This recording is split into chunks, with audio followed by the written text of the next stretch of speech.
commencé il y a très très longtemps. Le souvenir le plus lointain que j'ai, c'est bien évidemment mon grand-père qui avait pour habitude de se raser en plein air. Et moi, toute petite, je devais avoir 6-7 ans, j'adorais le regarder. Et c'était assez émouvant de le voir travailler sur sa barbe. Le bruit de la lame sur la peau. Mais surtout, c'était toute cette préparation de la peau. Il prenait son temps vraiment pour le faire bien, parce qu'il faisait ça les jours où il était vraiment disponible, qu'il faisait beau, il y avait du soleil. À l'époque, je me souviens, quand je le regardais travailler,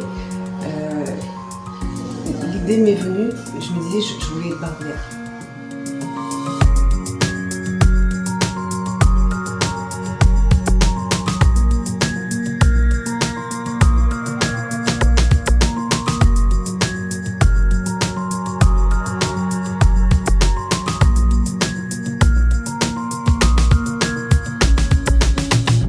Ça n'a pas été facile, parce qu'on est quand même dans un milieu très masculin. Et je suis allée à la rencontre de personnes qui m'ont vraiment aidée à avoir ce parcours professionnel. Jean-Louis Bourrasso, qui reste vraiment pour moi l'homme qui a déterminé encore plus cette envie de faire ce métier. Et puis dans un second temps, Özkan, donc un barbier d'origine turque, qui m'a donné vraiment les clés, beaucoup plus sur le rasage, qui m'a toujours dit Sarah, si tu sais raser un homme turc, tu peux raser tous les hommes de la planète. Et c'est vrai.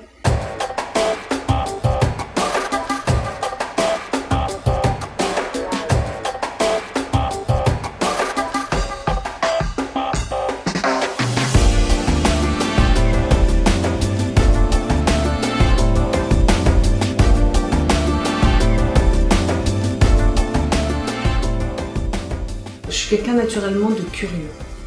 Ma curiosité m'a amenée à pousser un peu les choses et à aller voir au-delà.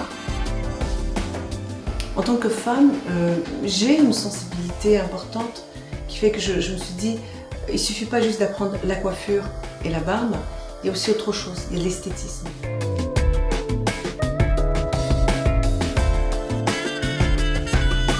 Donc j'ai trouvé ce magasin rue Condorcet. J'ai ouvert les portes le 4 janvier 2000. C'était un salon pour hommes où il faisait quasiment pas de barbe. Et quand je suis arrivée, c'est vrai qu'il a fallu apporter ce nouveau service. Tout le monde ne connaissait pas forcément en 2000. Et petit à petit, j'ai incité mes clients à vouloir se faire tailler une moustache, à vouloir se raser de temps en temps, se faire plaisir pour un rasage traditionnel. Et puis bon, le temps est passé et j'ai réussi à m'acquérir une clientèle vraiment qui sont venus un peu de partout, et jusqu'à la création donc du nom La Barbière de Paris. Rue Condorcet, j'ai une nostalgie importante pour ce lieu. Il existe toujours et j'y tiens beaucoup. Il y a toute une équipe qui le tient. Et c'est vraiment, on va dire, l'origine de ce qui fait que je suis et de ce que je suis aujourd'hui.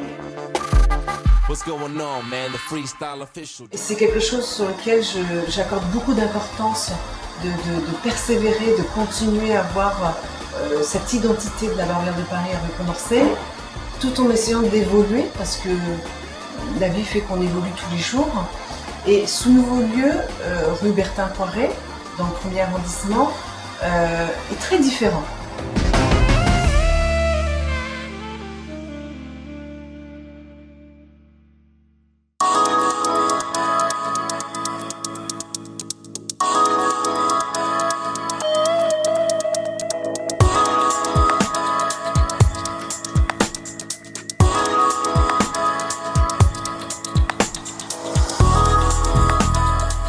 Quand j'ai visité ce local en juin 2013, je suis rentrée la première fois.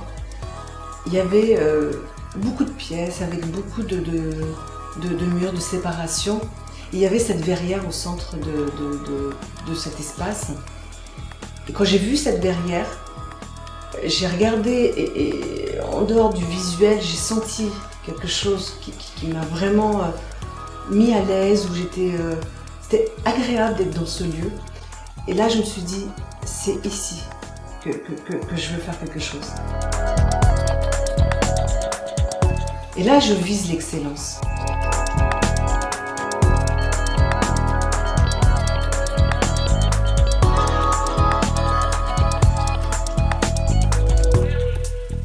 Je voulais vraiment apporter quelque chose de différent par l'agencement.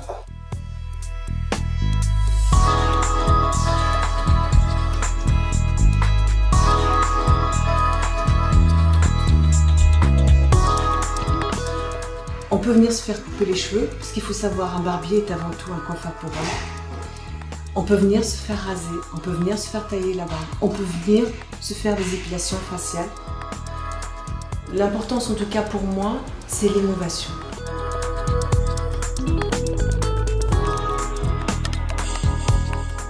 On est dans l'expertise constante. À savoir que chez la barbière de Paris, le diagnostic, il est obligatoire. Et au-delà de l'obligation, c'est nécessaire. C'est nécessaire parce que pour pouvoir comprendre la demande du client, le besoin du client, on est obligé de passer par ce diagnostic. Donc le diagnostic, c'est l'accompagnement, lui expliquer comment il peut se débrouiller face à un miroir dans sa salle de bain chez lui.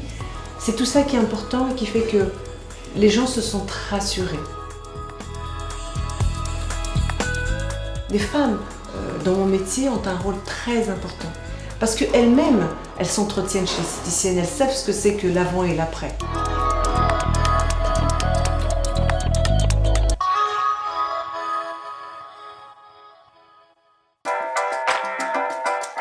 La partie événementielle est très importante parce qu'aujourd'hui, on vient nous chercher pour notre expertise. C'est Braun pour son dossier de presse de 4 pages. C'est aussi le MCB qui nous invite chaque année pour pouvoir faire des shows.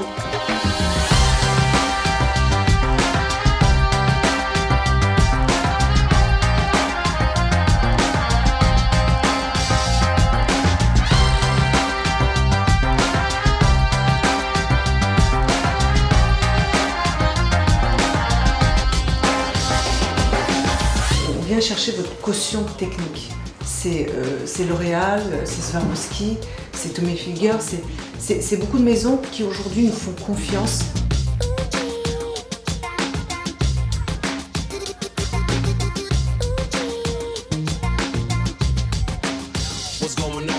L'expertise, on l'a parce qu'on y travaille tous les jours.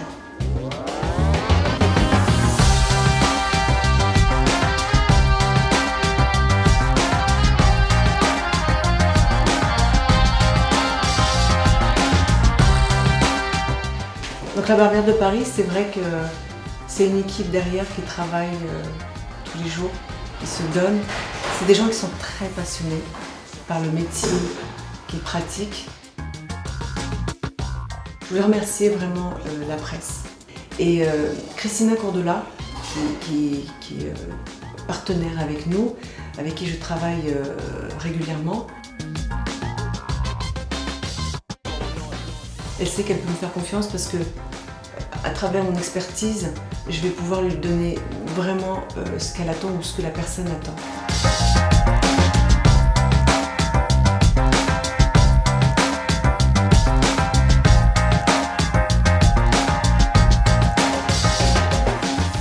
Courant de 2015, nous allons voir arriver le centre de formation, la barbière de Paris.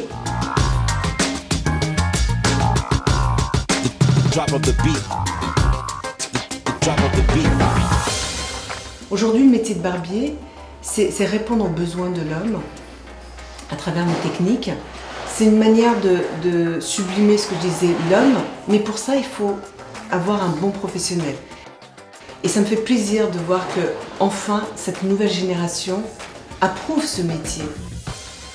C'est une manière pour moi de me dire je contribue au bonheur de chaque personne qui vient ici. Pourquoi ? Parce que Encore une fois, on est dans la métamorphose de chacun et qu'à travers le poil, on arrive à donner un moment de bonheur à chacun. Parce que le poil, c'est mon outil. Le cheveu, c'est mon outil. Et j'aime le travailler, j'aime lui donner sa vraie valeur, mais j'aime surtout révéler chaque âme de chaque homme.